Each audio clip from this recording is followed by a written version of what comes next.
I often think that the people that ask the question, once saved, always saved, are those that are struggling to fully submit to God.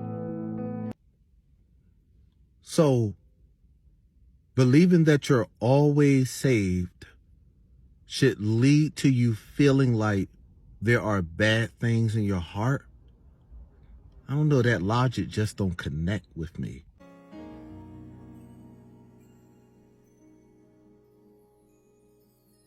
And I hear the Lord say,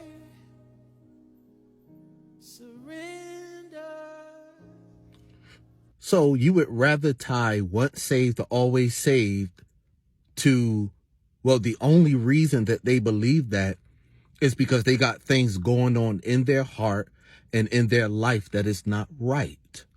Well, the reason that that logic makes absolutely no sense at all is because if there are things going on in a person's life that is not right, why would they connect themselves to salvation? Why would they connect themselves to being saved? That's like somebody trying to get fired from their job, but they show up every day on time. They do everything asked of them the way it was asked of them. Do you think that makes sense for them to say, I'll be fired from this job any day now?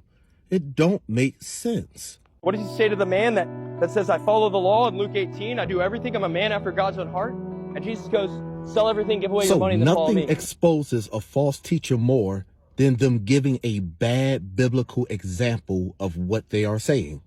He uses the story of the rich young ruler in the book of Luke chapter 18.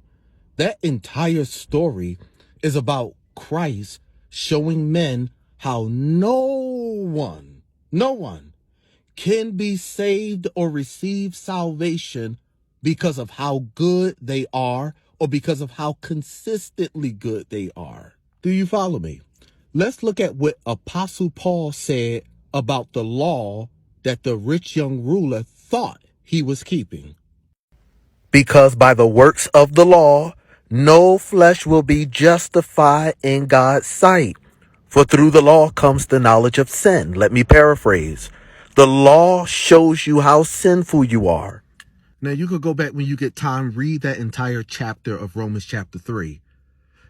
You attempting to be right with God by being good enough actually makes you sinful. Why?